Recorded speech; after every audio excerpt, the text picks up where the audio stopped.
bukan jubir tuh, si Budi itu ya, yang bisa merintah saya pengadilan, bukan juru bicara, apalagi komisioner KPK. Karena gini, KPK ini kan isinya orang-orang bocil, bohong, licik, dan liar, gitu. Jadi jangan kurang ajar mereka. OTT sedikit-sedikit OTT bilang, ya sampaikan ke KPK itu. Mantan Wakil Menteri Ketenagakerjaan atau Wamenakar Immanuel Ebenezer atau Noel memberikan respons kerasnya terhadap Komisi Pemberantasan Korupsi atau KPK. Noel dengan tegas menyatakan bahwa yang bisa memerintahnya adalah pengadilan bukan KPK.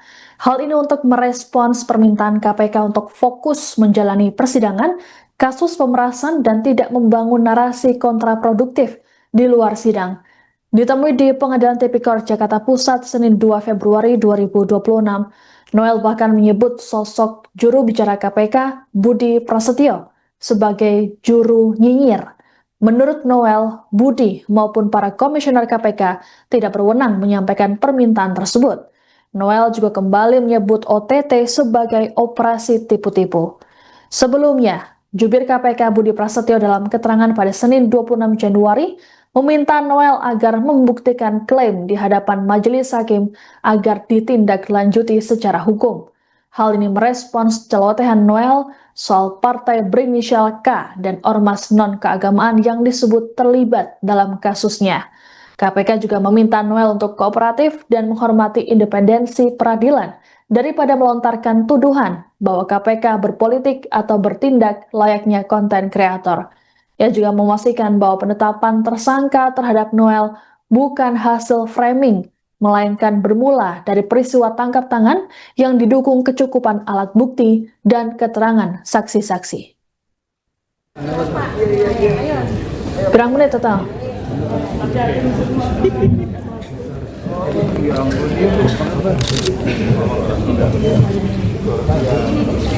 Tanya dari depan apa belakang, Mas? Bukan, saya nggak boleh komentar. Ormasnya Yang bisa komentar itu. Tapi kata KPK kan abang disuruh fokus persidangan aja, Bang. Yang bisa perintah saya pengadilan, bukan juru nyinyir. Juru nyinyir atau juru jubir tuh, KPK itu. Juru nyinyir, bukan jubir tuh, si Budi itu ya, yang bisa merintah saya pengadilan, bukan juru bicara, apalagi komisioner KPK. Karena gini, KPK ini kan isinya orang-orang bocil, bohong, licik, dan liar, gitu. Jadi jangan kurang ajar mereka. OTT sedikit-sedikit OTT bilang, ya sampaikan ke KPK itu. OTT dikit-dikit OTT nipu semua, otipu-tipu, otitipan. Ya sampaikan ya. Siap, makasih, Bang. Makasih Bang. Oke. Makasih, Bang. Kan saya nggak nerima apa ya, bagus buat Pak Purbaya ya.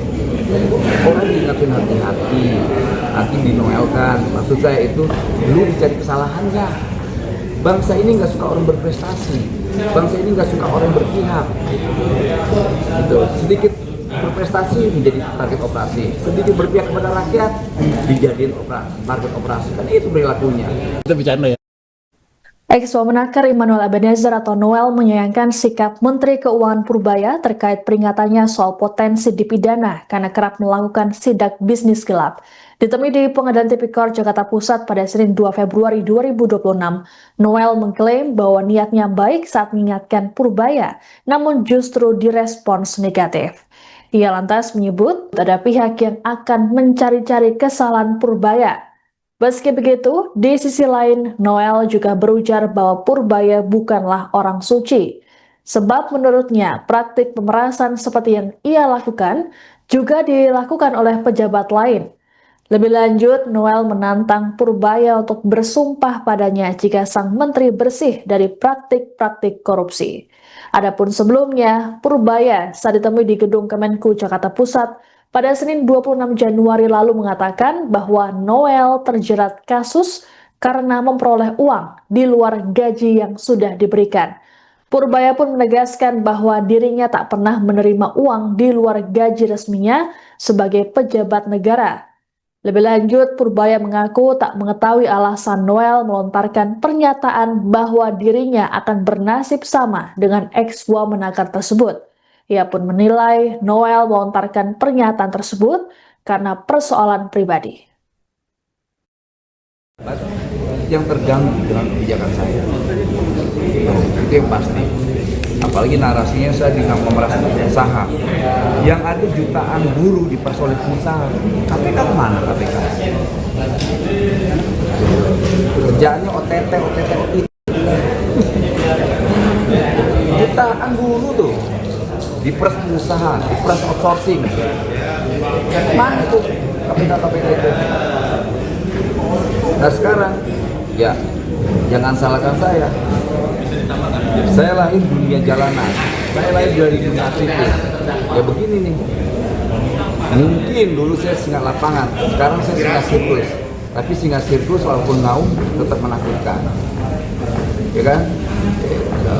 Nah itu kan respon Pak Purbaya tuh bilangnya abang kan terima duit gitu kan, sedangkan Duit lah, capek nggak terima duit. Betul. Kan saya nggak nerima nggak nerima apa ya bagus buat Pak Purbaya ya. Orang diingatin hati-hati, nanti dinoelkan. Maksud saya itu lu dicari kesalahannya. Bangsa ini nggak suka orang berprestasi, bangsa ini nggak suka orang yang berpihak. Gitu. Sedikit berprestasi menjadi target operasi, sedikit berpihak kepada rakyat dijadiin target operasi. Kan itu perilakunya. Makanya Bung Karno bilang, saya lebih mudah melawan Belanda daripada apa? Melawan bangsa sendiri. Nanti kejadiannya kayak kita begini. Ya terbukti apa yang disampaikan Bung Karno. Lebih mudah melawan Belanda dibanding nanti melawan bangsa sendiri. ada nggak bang? Iya mungkin Pejabat semua.